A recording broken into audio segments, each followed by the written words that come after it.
Керекөлік полицейлер қала аумағынан дәрі-дәрмек пен мал өлекселер жиналған қоқыс алаңдарын әшкереледі. Қадағалау органы өкілдерінің сөзінше анықталған заңсыз нысанның аумағы 60 гектардан шамасында. Қызығы сол, бұл жайлы жергілікті билікте, құқық қорғау қызметкерлері де бейхабар болып шықты. Әріптесім Әсемгүл Мұхитқызы ресіз күл қоқыс алаңдарын өз көзімен көріп шықты.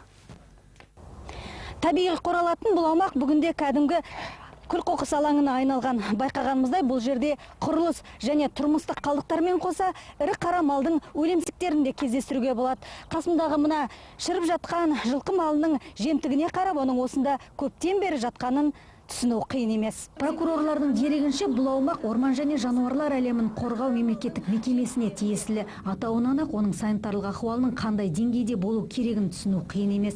Дегенмен мұндағы 25 гектар жер тау болып үйілген қоқыстан көз ашпай тұр. Жағымсыз иіс мұрынды жарады. Үйінділердің арасында шашылып жатқан мал сүйектері, полиэтилен дорбалар, шыны кесектер, пластик құтылар, тіпті мерзімі өтіп кеткен дәрі-дәрмектер де бар. Жер телімдері 2001 жылы жалға берілген. Біздің тексеру 3 кәсіпорынды анықтады. Олар аумақтан құрылысқа қажет құмды тасып алған. Біреуінің арендалық мерзімі аяқталыпты. Алайда қалалық жер қатынастары бөлімі телімді қайтарып алу жұмыстарын жүргізбеген. Салдарынан аумақ иесіз бос жатыр.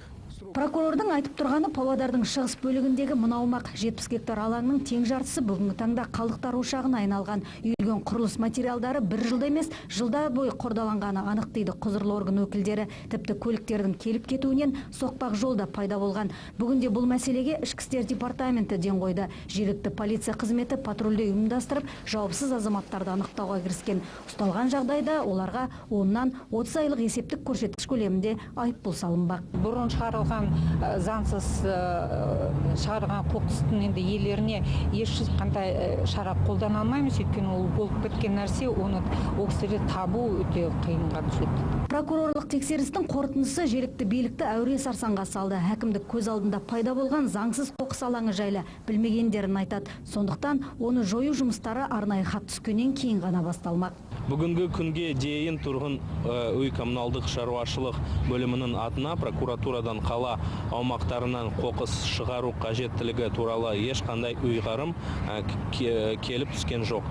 Осындай ұйғарым түскен жағдайда бірден шаралар қолданылатын болады. Ретсіз қоқыс алаңдары эпидемиялық қауіп, әсіресе органикалық емес заттар деген пікірде экологтар. Өздігінен білінбейтін қалдықтар, мәселен шыны, түрлі түсті бояулар, медициналық препараттар, химиялық зат. Олар бірден топырақ пен ауаға тарайды. Ал мал өлекселері биологиялық ластану болып табылады. Табиғат жанашыларының айтуынша, бұлардың қай-қайсысы қоршаған ортаға зиянды. Павлодар қаласында тұрмыстық қалдықтарға арналған жалғыз ресми полигон бар. Ішкі істер департаменті берген ақпарға сәйкес, жыл басынан бері 79 ретсіз қоқыс шығару орны анықталып, жойылған және 4000-ға жуық адам әкімшілік жауапкершілікке тартылды. Әсемгүл Мұхитқызы, Нұрлан Әлмұхамбетов, Астана телеарнасы, Павлодар.